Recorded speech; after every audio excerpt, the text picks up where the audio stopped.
Hello, Ahmet. Or is it Ahmed? Hello. It is Ahmet. Yes. Ahmed. Yes. Usually in Turkey, we don't pronounce the H, so it's Ahmet. It's more the Arab Yeah. Ahmed and the Turkish Yeah. Ahmed. But I don't make an issue out of it. Actually, when I first moved to the UK, they found my name so difficult to pronounce that they called me Arnold Pumpkin. Ahmet Tamtekin became Arnold Pumpkin. So some people call me Arnold Pumpkin, but mostly it's Ahmet Tamtekin. I've got my little dog who is absolutely wanting to have attention, but will not give it to him. Let's see Very- how we can um, yes, contribute to our conversation. indeed. And I'm excited to talk to you about motivation. And I always open the podcast conversation with the same question.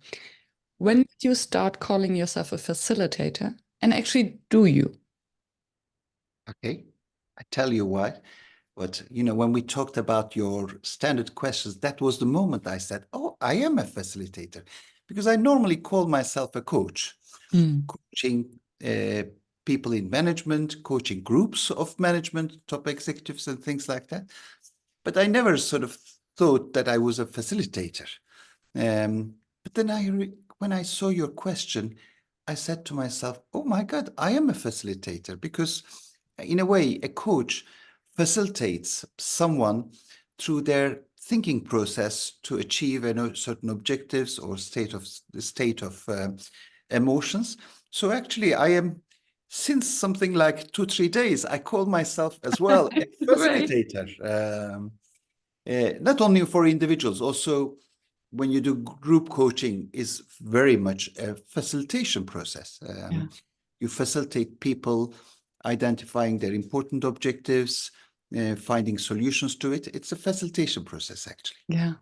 And I like the distinction. It's like facilitation is the process and coaching is maybe the inner journey. It is indeed, indeed. Indeed. So we can talk about semantics, but they are very close to each other. Yeah. Um, And how did you get into coaching? Well, I had a career in supply chain, a great career. I was like European logistics director of this company, of Mattel, of Tenneco, group president of a logistics group, and so forth. But I hated what I was doing. I didn't like logistics. Never like containers and trucks and ships never excited me. Um, and one day I was flying from Singapore to Amsterdam. Someone sat next to me and talked to me about someone called Anthony Robbins. I don't know whether you know that. Mm. And so I couldn't avoid the conversation. So we talked until the morning. I started reading books about Anthony Robbins. One day when I was in Los Angeles, I realized that he had a training course the next week. So I asked my boss, I said, "Can the company pay for my course?" They said yes. Of course. And then I realized something motivates me a lot, and it's like, you know, until you see the real love, you don't know what love is. And Mm. it's the same thing for the thing you do. And I said, I love this, makes me excited. I want to read more about it, and I should do it. And when you are at a senior management position, you always say, don't be stupid, be logical. You earn so much money, you've got so many secretaries, so many drivers, and so forth. And then I said, no, I don't want to die without having done what I like doing. And I went and I resigned. And at the time I was in Turkey, no one knew me. I had no like a big business connection because most of my connections were made in Belgium, Holland, and the UK. And people who knew me as a supply chain person. Mm. But it's incredible. Accidentally, I did a coaching for someone working for the Roche Corporation. that person spoke to another person, then suddenly it became 5 people, then it went into another company. And then suddenly I found myself coaching executives from several companies. And all my day was very much devoted to coaching. So that's how it started. When I Wonderful. think about it now, I say, wow, what a stupid move. You leave your well-paid job to do something you like, and it did pay off. I love Wonderful. it. Beautiful. And for those who are not watching the video, the spark in your eyes when you're telling the story of the big move and the impact of Tony Robbins. Did your employer want the money back for the training with Tony Robbins after you No, resigned? no, he didn't. He didn't.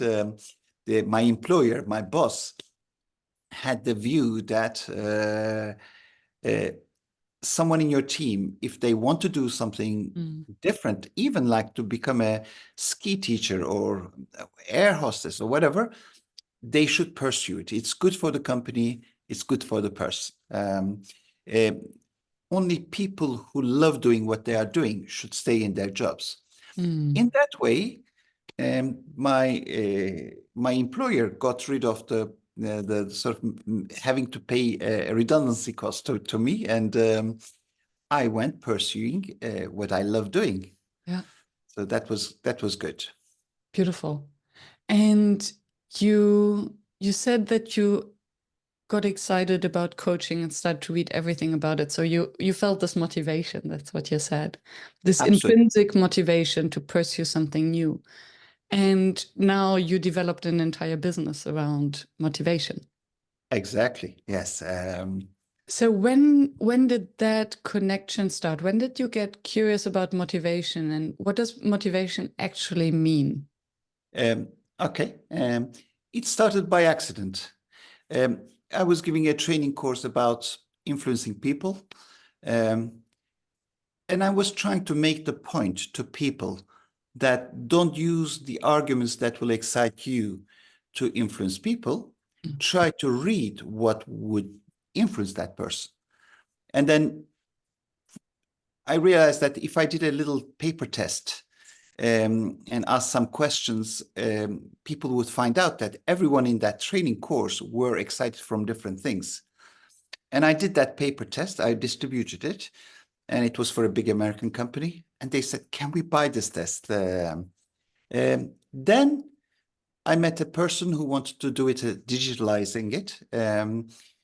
This is how we started. And then, little by little, I realized that immense power we all have within us, something called motivation.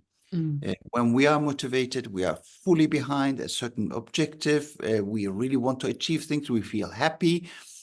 And if we are doing something just because it's rational to do it, we do it, but we are not happy, and we often don't do it that well. So it didn't happen in like one day. It was a process of me realizing what an important thing motivation is. And thank you for sharing the story. And now I wonder, where is the distinction between motivation and passion? Um okay. Uh, I don't know the answer to that question. Uh, this is what happens in what we call the limbic system of Mhm. our brain.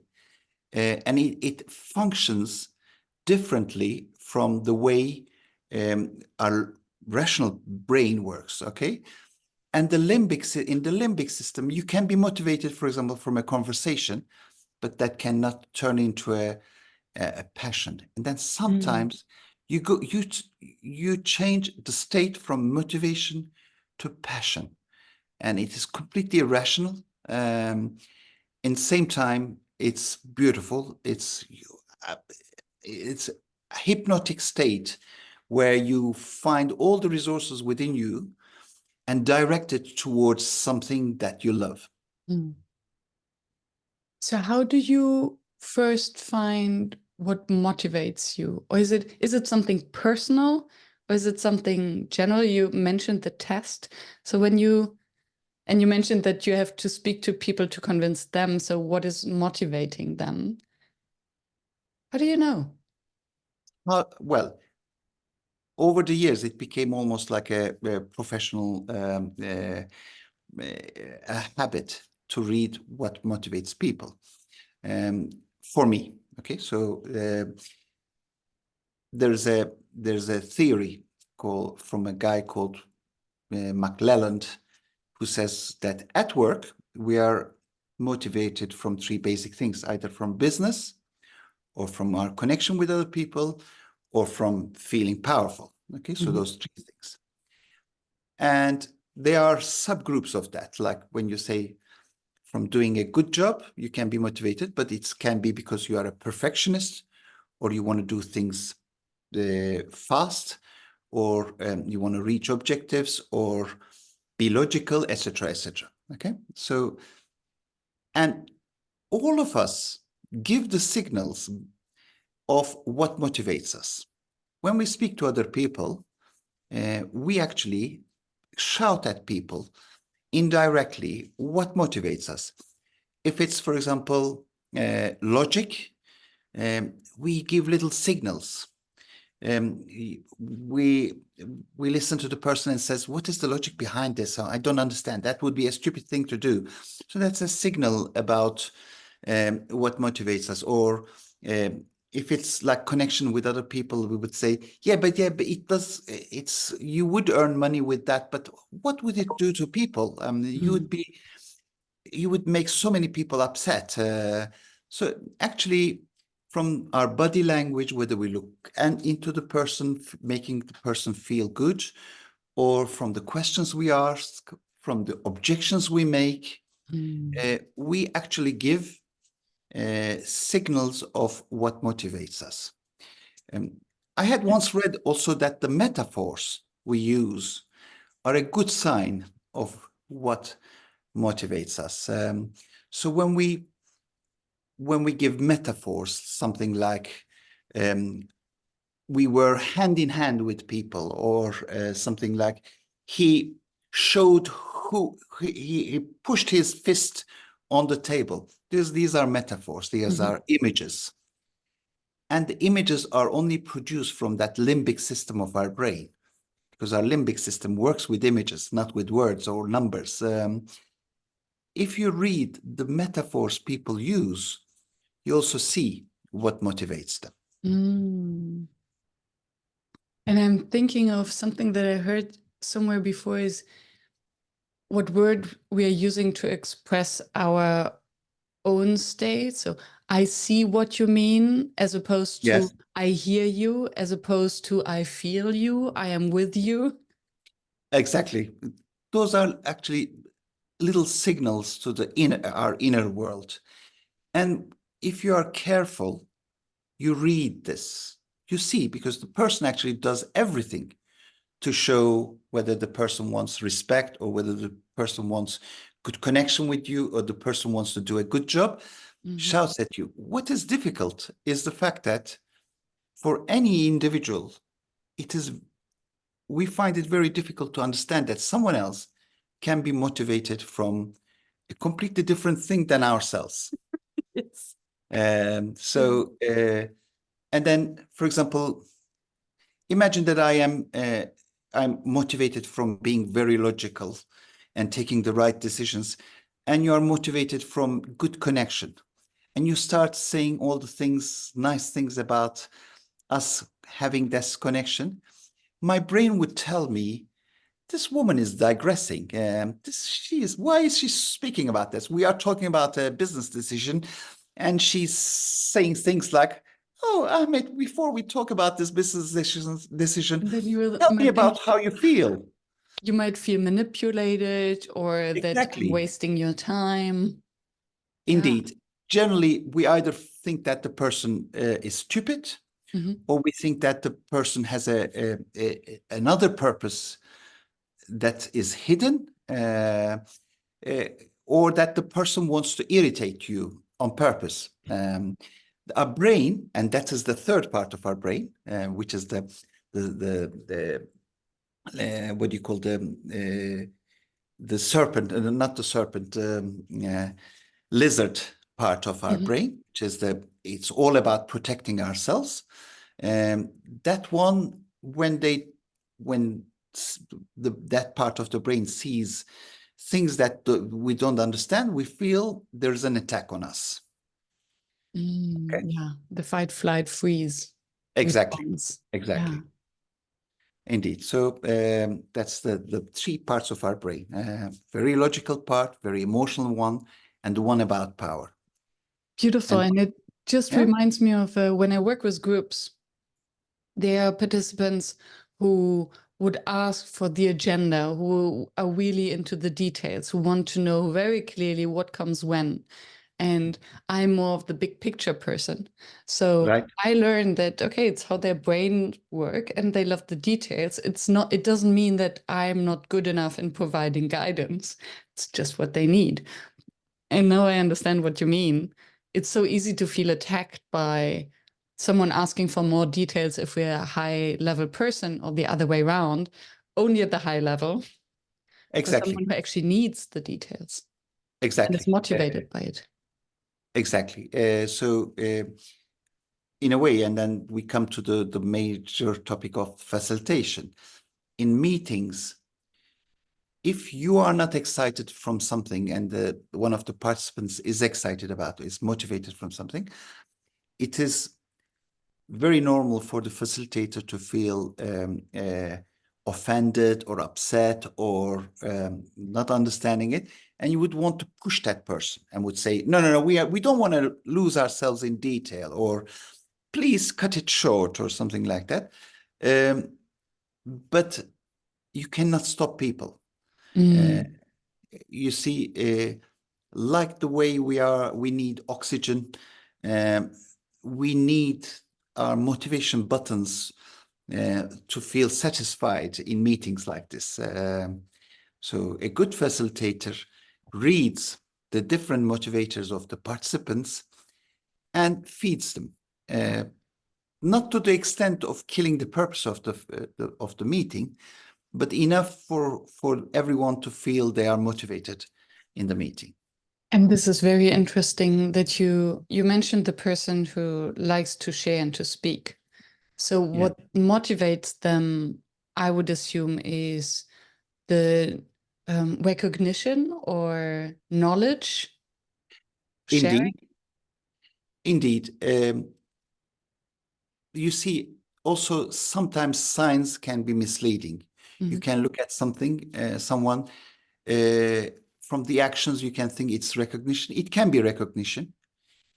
It can be connecting with other people.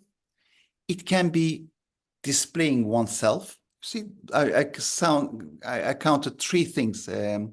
So in a way, the reason can be different from behind the behavior. It's just that you need to feed that request. And so two questions come up. One is, how do you know? So how can you maybe find out the distinctions? So is it recognition or is it showing off? And then how can you feed it in other ways than giving them the stage that might distract or annoy? Okay, the first one is easier than the second question. I realize that good communicators, when they see a sign, for example, I see a sign from you, and then I think that, for example, you like recognition. Although your one is very much about curiosity, about finding out. I can see the signs from you. Good communicators, once they see that sign, they test it.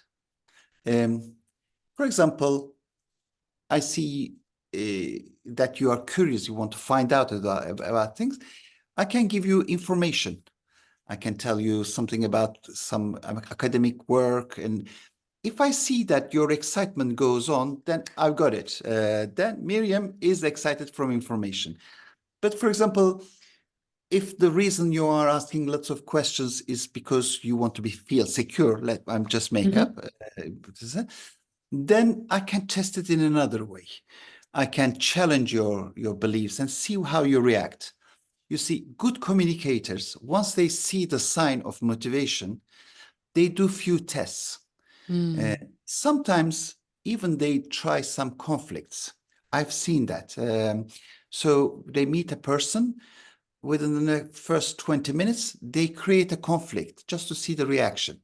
They say, oh, that jumper doesn't go with your hair color or something like that, and see how the person will react, whether they would back off and say, oh yeah, maybe I haven't chosen the right jumper, or whether they sort of dismiss it or something. And believe me, I don't think that people do this on or in a winning way, in a conscious way.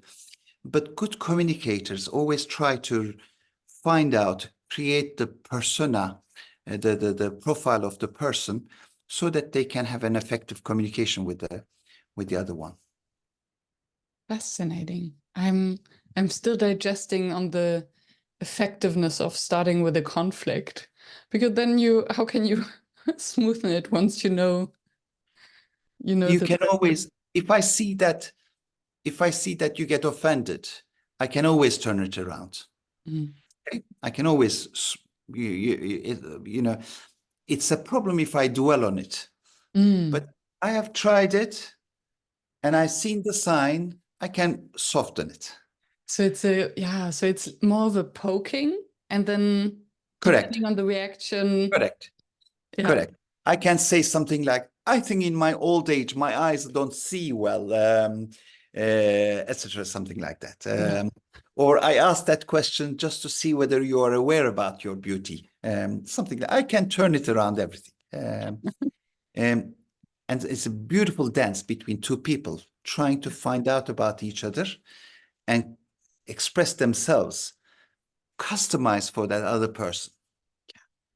So when I and I and I understand why the second question is more difficult, because it's actually really a facilitation question, how to deal with how to satisfy someone's motivation for exposure and knowledge sharing in a group context. I thought there might be a motivation, maybe if they're motivated by this, then something else could also motivate them that takes less space.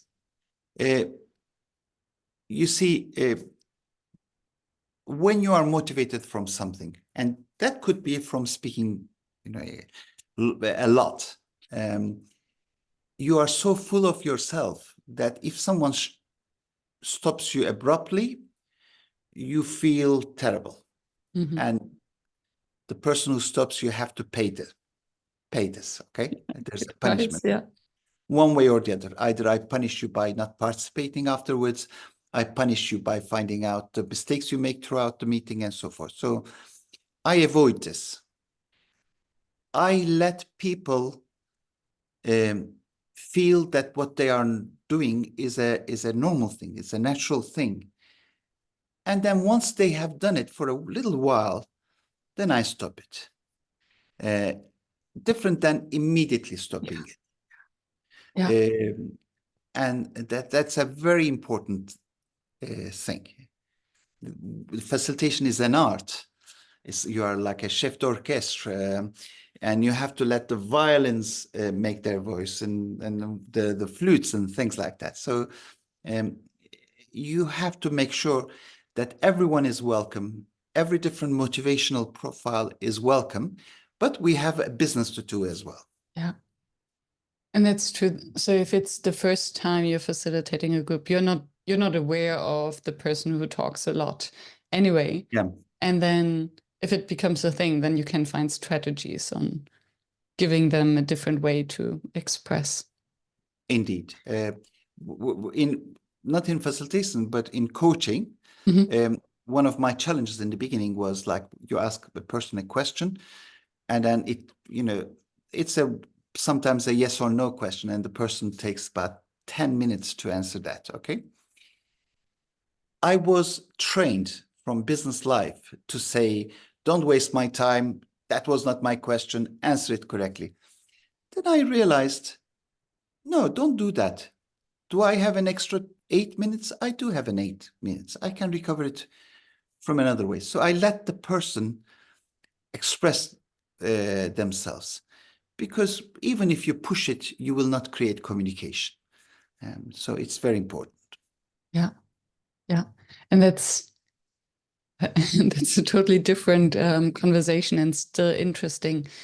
Where the difference then in facilitating a one-on-one conversation, the coaching situation versus a group, where the group is always the balance. How much space do you allow to one person, taking away from the others? Correct. And I agree how, with you. and sometimes it's very valuable what one person says for a long time. Indeed. And that is the art part. Yeah. Okay. And then you don't only read the person you are speaking to or listening to, you read other people's reaction.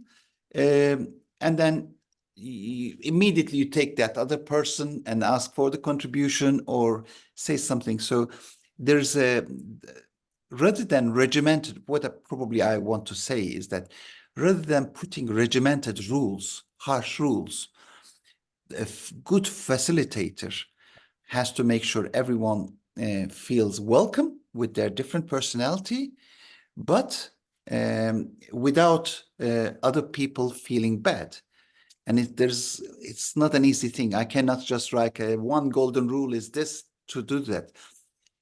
You Yeah. find it creatively at that moment. Yeah. And you spoke about the motivation profile of people, Yeah. which makes me think of personality profiles or personality tests. Uh-huh. Do you think that our motivation is something like our personality? And how flexible is it? Does it change? Or are we born with our Okay. intrinsic motivation? I I believe that McClellan says that those three things are actually developed in your childhood or in your adulthood. Like, for example, uh, a parent that all the time recognizes what you have done. Oh, Miriam, you're the most wonderful child in the world, and you achieved this. For example, you feed a certain part Mhm. of your emotion. Actually, what happens is with every experience, our brain, if it makes us happy, our brain produces hormones that make us feel happy. And our brain remembers that and wants to repeat that experience several times. For example, you've got a good mark, and your parents have said, "Well done," and you felt all those hormones. Um, your brain says, "Repeat that. It was really good feeling." So your brain learns over the time to reach those happiness hormones through a certain path. Yeah. Now, sometimes, and it's a very difficult thing, we learn, first of all, we sometimes overdo this. For Mhm. example, if we are happy from making other people happy, uh, and then eventually you find that the quality of life is horrible because you work for other people and not for yourself. You feel unhappy. You don't change from one day to another. Mhm. Usually, all of us change with a terrible, terrible experience, and we pay a big debt and then say, never again. It's like your workshop name is never done before. No, never in the future. Never in the future. You can change with those things. Also by little things. You experience new happinesses that Mhm. you haven't experienced in the past. And then you say, oh, that's a good thing. I suppose, for example, when we are young, we experience the happiness of recognition or excitement. But when we start sort of going to school and starting to work, we experience other new happinesses like, oh, finishing a task and getting, doing Mhm. a good job or something like that. So it does change over the time, sometimes by horrible bad experiences, sometimes by awareness, Mm. usually coach or something like that, or people around you feel, or the feedback you receive from the people at work, you realize that this is not working for you. So it does change. Mm. That's actually good news, especially the example you gave that when we recognize that what motivates us is making other people happy and constantly working for them and thereby forgetting about ourselves. I think that's Indeed. what many coaches and facilitators can also relate to. Indeed, that was in my motivation buttons test. That was Yeah, like peaking, yeah, making other people happy. yeah. And that is why I had gone into that Mm, business. yeah.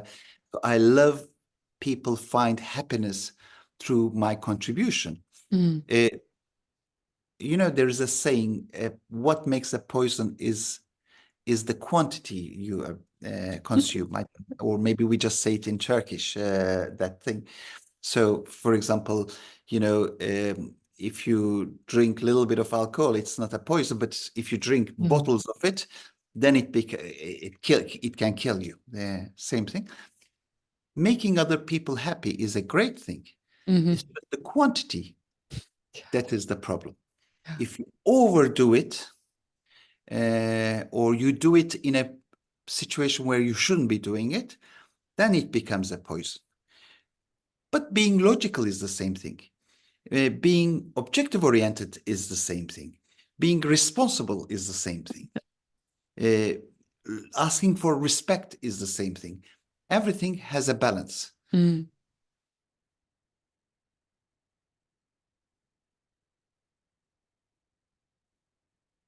Oh, you froze. And at the right level. Yeah. You just froze for a second. You froze after everything has a Yes, balance. I saw that. Oh, okay. Everything has a balance. So if we like making other people happy, it's just overdo.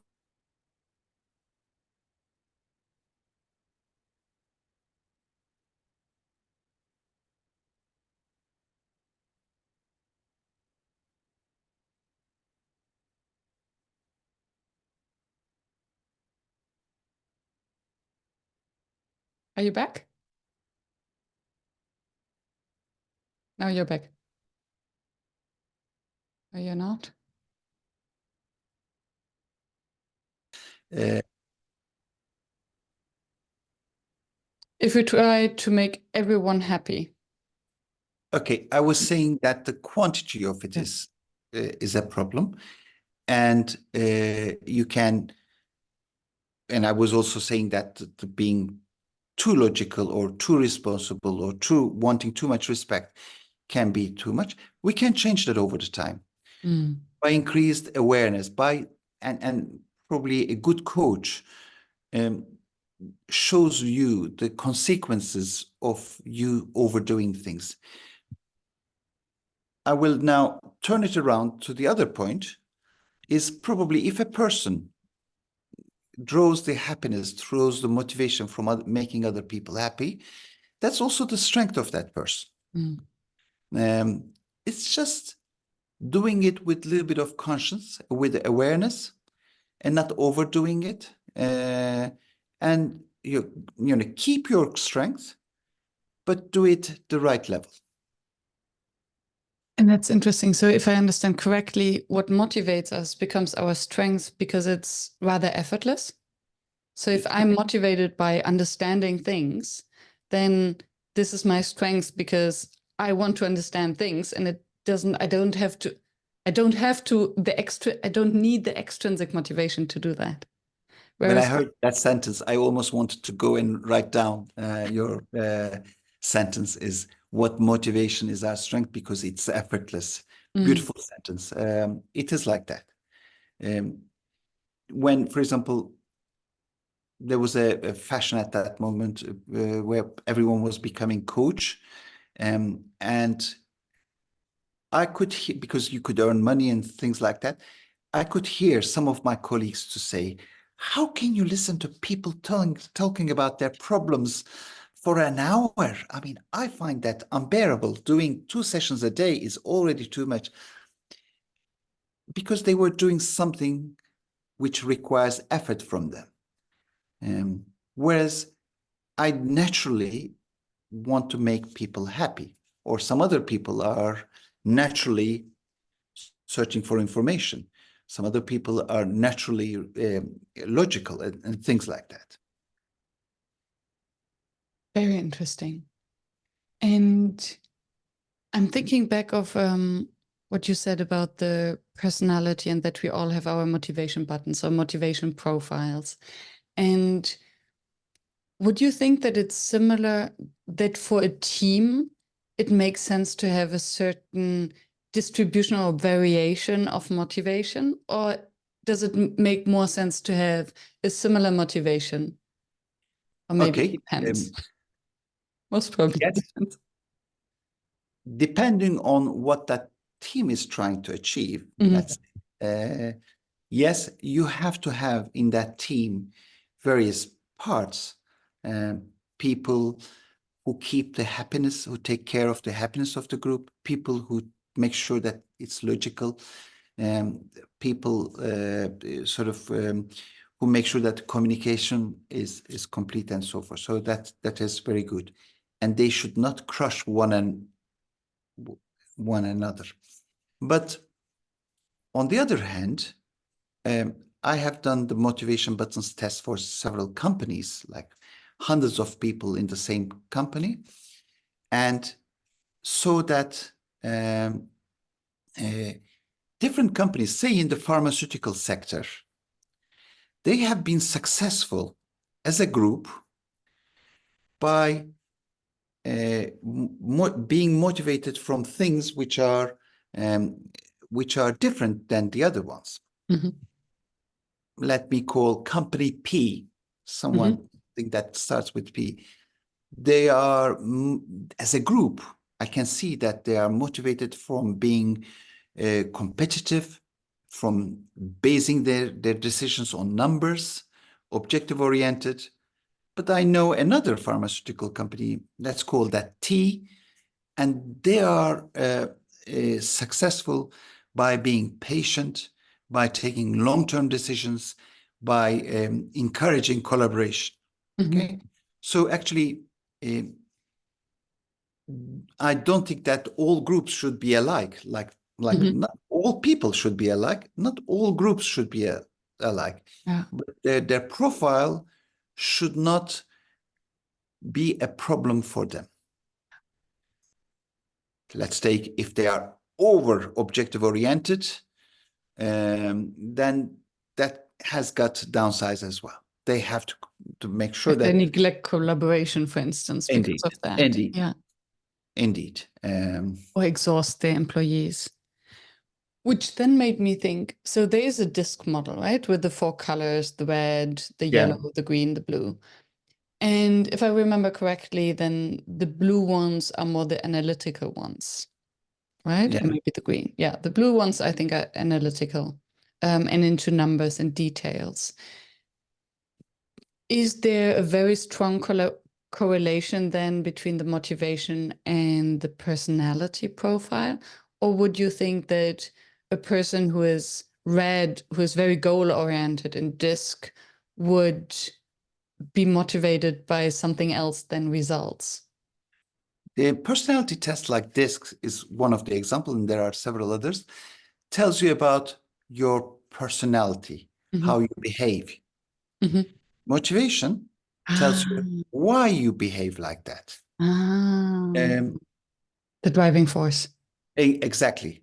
And actually, for example, you can try to do a good job because you want to please people, or because you're curious about numbers and make sure that it's perfectly done, everything is perfectly done.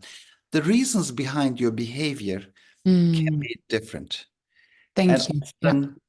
Often reading a personality test does not change your personality, but reading the motivations behind them, you can change your behavior. You say, oh my God, I am asking for a little bit too much respect. And then maybe the fact that you are going into conflicts because of that, shutting people out and so forth, then you can change your behavior because you understand that the reason and the quantity of your motivation. Yeah. And then I can imagine that it's beneficial. So as much as teams do the personality test to understand how they communicate and what they how they deal with each other, I Yeah. can imagine that as a team leader, if you understand your team members' motivations, then you can basically replace extrinsic motivation, like bonus systems or praise or whatever extrinsic motivation there are, by I didn't emphasizing the understand. intrinsic motivation. Yeah, there's the intrinsic, which is naturally coming from within you, Yeah, and extrinsic one, which is coming from outside. yeah, Recognition is an extrinsic yeah, thing, you know, and perfectionism is more intrinsic. yeah. So maybe I take it from that angle of a team leader. For a team leader, it's imperative that that person reads what motivates their teams. Mhm. When I first became a manager, um, because I was very objective oriented at the time, I was trying to excite my team, saying that we achieved so many things and we achieved this.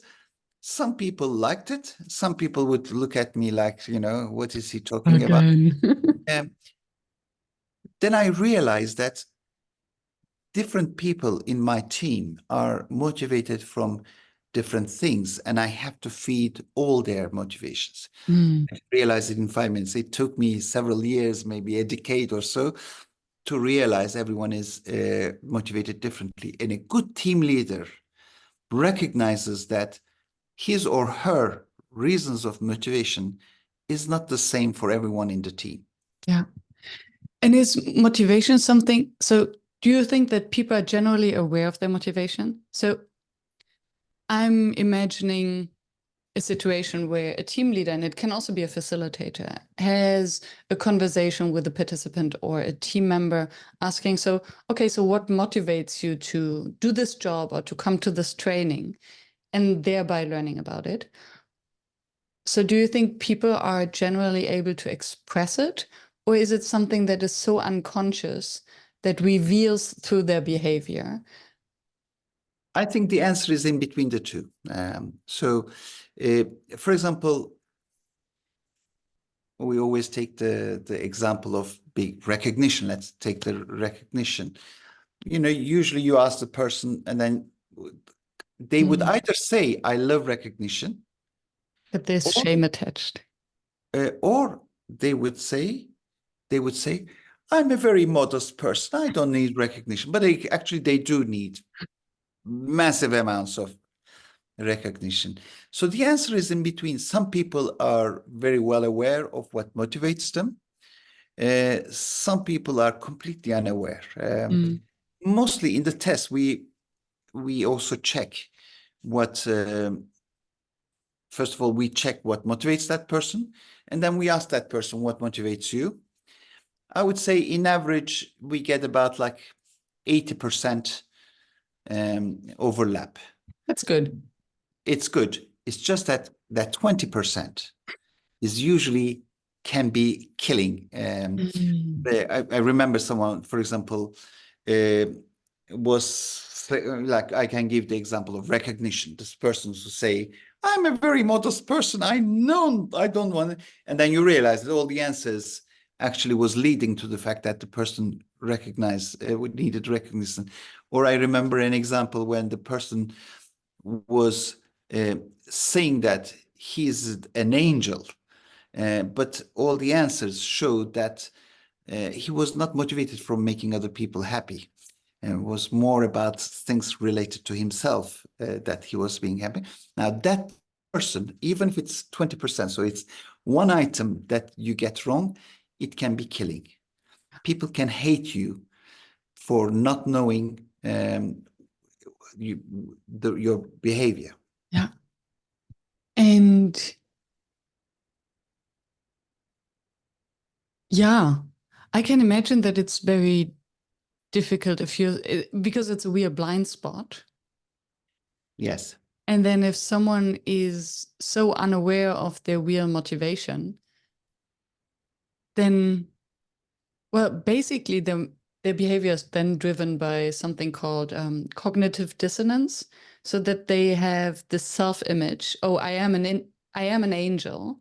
I believe Yes. that I'm an angel, and then they will constantly try um, to find arguments to align the reality to how they feel about themselves. So they will I find think I know reasons why people like that. it makes perfect sense to to dismiss others Yes. and to be competitive and to talk them down.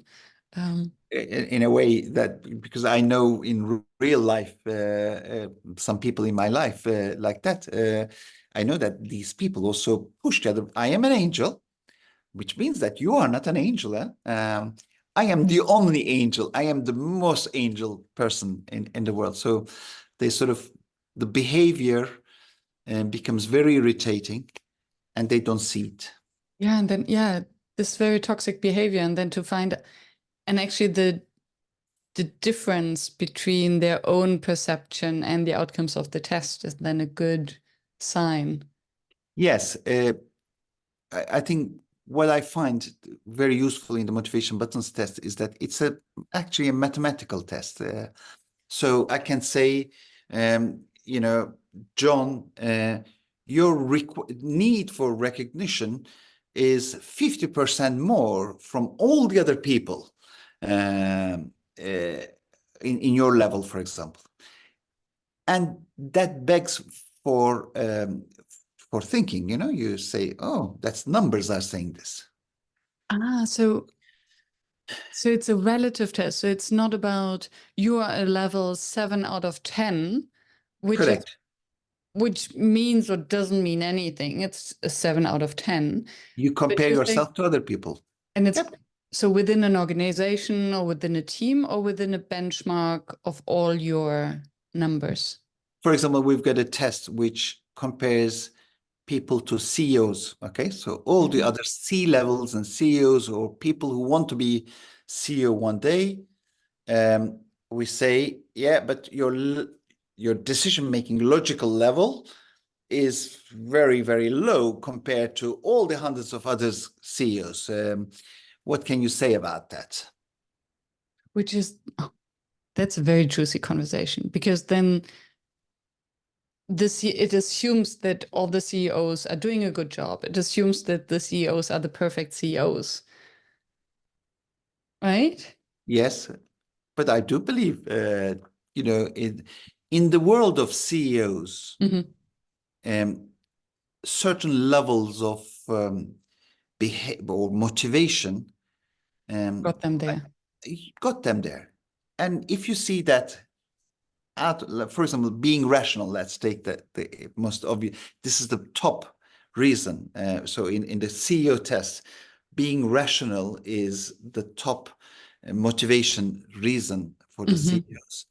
And if you see the person is not rational, but is motivated from making other people happy, yes, there is a problem there. Houston, there is a problem there. Is being rational a motivation, or is it rather an Yes. outcome of the motivation being understanding the world and Uh, finding maybe links?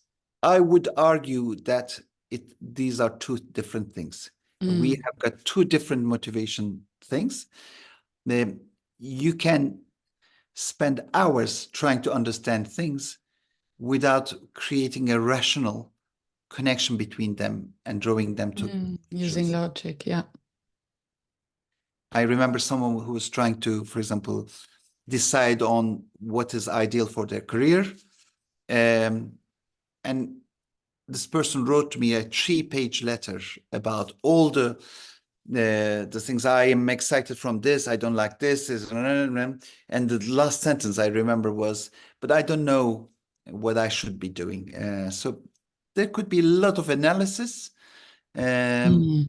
without any motivation for connecting this data for a rational decision. Okay. Okay. Okay. I understand. Thank you. How do you use your this motivation buttons test for your group coaching work, if you do? Often, I mean, there are several ways we use it in groups. Sometimes you can take a management team and then you do a motivation test for those managers or the executive team. Okay. First of all, we give feedback to them saying that you are too much motivated from this and too little motivated from that. Then when we bring the people together, we talk about each person's motivations and also demotivations. And sometimes it's very eye-opening. You suddenly say, oh, so if I speak too long, Miriam gets annoyed. You don't recognize it. And then you suddenly realize that the 12 people in the room can be motivated from different things. And then you say, okay, it's normal to be motivated from different things. So actually usually for the executive teams, it's a great tool to understand that you get the user guide for the other person. Okay. I love And that, the user guide for the other person. Yeah. indeed. I remember there was like an executive team where a person didn't like the other person, and they realized that they both were big boss. So they wanted to convince other people of their ideas. And they suddenly realized, oh, this is why we are fighting all the time. Maybe we should a little bit do this less to understand better, or we should listen to each other's ideas more. So I told you about the one application, which is extremely useful. I actually attached to that a Winfrey, was it the lady? I forgot an interview with that person. So I also spent 20 minutes with each person, explain to me why they think that they are motivated from this. And it's incredible. Then people tell the story behind it. They say, because, for example, that my parents never recognized me, and therefore I make sure that when people come to me, I recognize them, I make them happy because I know the unhappiness that can come from lack of recognition. And then you suddenly, so you have the behavior, which you usually know, the motivation behind it and the story behind it. And then suddenly the person stops being the finance director, the operations director. The person becomes John, Sarah, Claudia, and so forth. So then suddenly people with their stories come along. And I think suddenly they're not the annoying people who speak too much or who know everything better or who always want to connect on such a deep level. But Indeed. you understand where they're coming from, and therefore it's easier to empathize. Exactly. Actually, the reason that pushing Oprah Winfrey was the name I was looking for a few minutes ago. I actually thought about doing this because in my life, I have got people that I know from my university years. I have got people in my from my family as well. If they are doing something annoying, I have a huge tolerance for them because I know their story. Then I realized that if you know the story of the person, then suddenly your tolerance, your understanding increases enormously. And then I wonder, because I think very often with family members, we lose the patience. And I think it's because we assume that we know them, but we actually don't. So we have never asked for the story to build the bridge. Indeed. But in the end, we don't leave the family members. I mean, we say all the horrible things. But But nobody else is allowed to say these horrible things about what's exactly. happening. No, Yes. exactly. No, if another person came to a meeting and did this, you would say, stop doing this immediately. Yes. Whereas when your mom does something and your sister or brother does, or your son or daughter does it, you Yeah, may they be go sorry, again. Yes. but that does not increase from the decrease the affection you have and understanding you have for the people. True. True. And in a way, in the corporate world, we forget the fact that we are all human beings. We are trained for that, for not to think that you are a human being. You have got a function to fulfill. So it would be good to remember that we are all human beings. Yeah, so true. When you work with groups, what remains your number one facilitation challenge? I always have this image that people coming to a workshop or a big team meeting, usually it must be waking up in the morning and saying, oh my God, there's a terrible meeting. There will be all 12 of us there.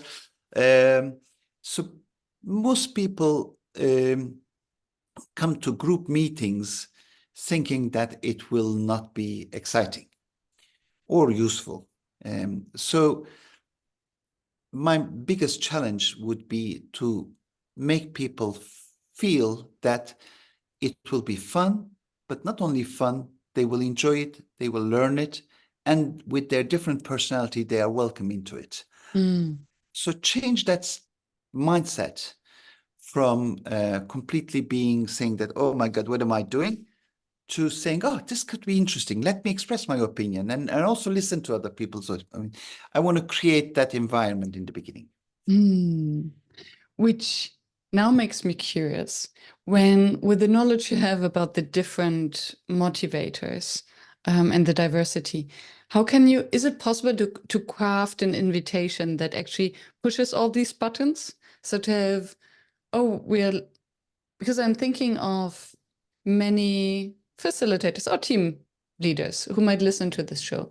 They're inviting people to join workshops, meetings, group gatherings.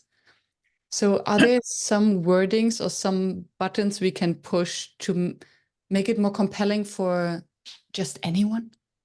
You could, I'm sure you could, because I realize when listening to your question that I leave this job to the beginning of the meeting and not to the invitation stage before. Yes, but the prizes you put in the invitation can be different, covering a large proportion of that group. So you can say, you will find out about our plans for next year, as well as recognize, getting to know the other team members and gaining recognition for the good things you have done to the last year. So that will cover quite a good percentage of people. Yeah. So you could draw the invitation to cover different motivation buttons. Yeah. And again, true that most invitations, the person drafting it reflects his Their or own. her motivation buttons. We will talk about the P&L for last year, objectives for next year, etc. So you do reflect it, but not everyone is excited from that. Yeah. And true. And then yeah. And then obviously the design of the meeting or the gathering will also be reflected by their motivation. So if they are not interested in recognition, in conversation collaboration, then it will be a PowerPoint presentation with only the results and only the numbers. Correct. Although you do miss out something on that, of course. So because you can send out the presentation. Yes, I mean, and that's where facilitation comes in, right? So I think all the managers can benefit from some. Generally, because anything related to gaining the motivation of the people, their buy-in, etc., is so complicated. We love doing PowerPoint presentations, meetings with numbers and so forth. No emotions involved. It's like friends with benefits. It's just absolutely no emotions. You just go through the motions, numbers, divide objectives, and it's finished. No complications. So it's the easy way of having a quiet meeting. Yes, disengaged and not sure whether the information will actually then land in the brains. Correct. You see, say you are talking about next year's sales objectives or whatever financial objectives. People must want that, and that's a great power. When you manage to motivate the team behind that objective, it's a great, powerful thing, and you will not achieve it through presentation slides, PowerPoints. Yeah, triggering curiosity. You mentioned something, you said, yeah, if you mention these three words in an invitation, you will cover the biggest chunk. I just made it up, Yes, yes. And this made me curious whether you do observe some trends. So are there motivators that apply to a majority of people? Or is it an equal distribution across? I probably would say there is quite a lot of variety of motivations. So I sort of hate ready-made capsuled motivation pills, like, for example, assuming that everyone will love being recognized and then put that into the invitation or to the opening speech. And because you are a wonderful people and you are great, so lucky to have you on this earth. Sometimes works with some people, and sometimes doesn't work. So some people like numbers, some people like results, some people like team spirit, and so forth. So I don't like ready-made capsules. And do you think that do we have different motivators in our different spheres of life? So would we be motivated in our private life by something different than in our professional life? Yes. First of all, those three headings, which covers quite a lot of things: achievement, connection, and power, was what motivates you at work. Okay, there are completely other routes. It can be love, it can be sex, it can be religion, it can be national duty. Right, yeah. First of all, you open quite a lot of categories in your private life, and some people, for example, may feel very powerful in an environment. Say they are the CEO of a company, everyone respects them, are scared from them, and so forth. And when they come home, in the home they say, "Don't forget to take out the rubbish tonight. It's Tuesday." So it can be different dynamics in your private life. Yeah. It can also be different dynamics with different people in like with your mom. You might have a different relationship than with your husband or your wife. And I remember you told me about was it the language of love or something like that? Yeah, love languages. Love languages. For example, my mom always said nice things about me, and I always said nice things about her. And I assumed that was the way people speak to each other when they love each other. Then I got married, and I couldn't understand. My wife was criticizing everything. And then one day I invited my mother-in-law to England. At the time we were living in the UK. and I saw them washing dishes together. And they were saying to each other, don't put that glass like that. No, no, that's not good. Use that detergent. No, no, no. So they were criticizing each other to show their love. So people have different. So I said, okay, maybe what she's doing to me is showing her love, showing that she cares about me, and she doesn't have to speak to me like my mom. I will even go on this example, and then my brother-in-law was bringing girls to get married, and then she was treating them very badly, my ex-wife. And then one day a girl came in, and she was like, we were in the beach, and she was saying, put on the cream, you will have sunburn, and then use your toes, this, and she was completely complaining. And then I saw my wife saying, this is the right girl. This is the right girl. For her, Yes. that was showing caring. Whereas with my mother and generally in my family, we make exaggerated compliments to each other. And that is how we show love to each other. And that drives our motivation. Yeah. Yeah. Thank you for reminding me. I now remember we had this conversation with there are 5 love languages, I think. The acts of service, words of recognition, touch, gifts, and one other. And quality time. Quality time. Quality time. Yeah. So you remember very well the headings. What I can say is that we express our love to other people with different languages, different ways, and that may not be the thing that excites the other person. Yeah.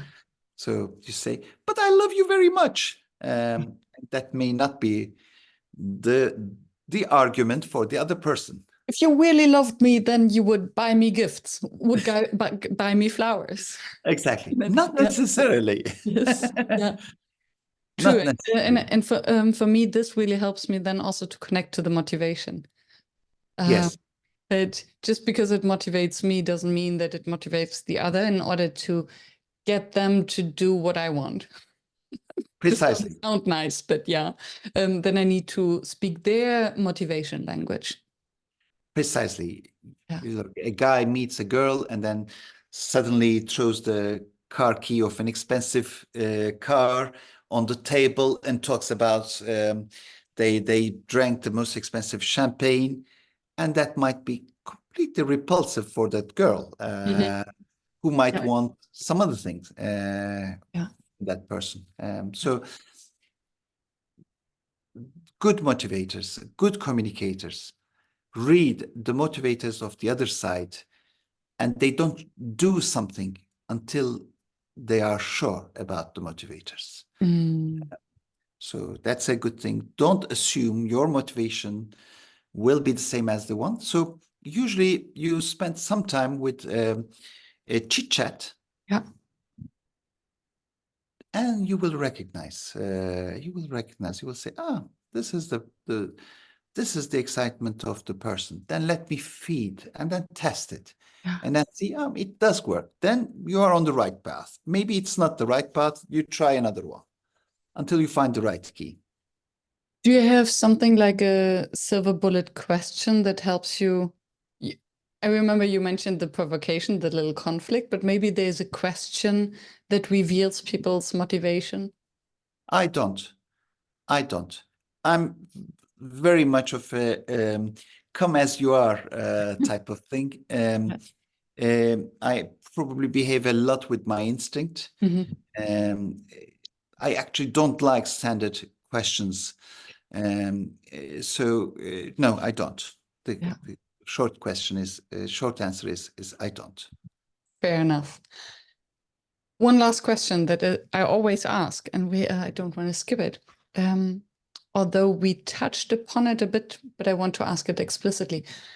According to your experience in group work, what makes a workshop fail?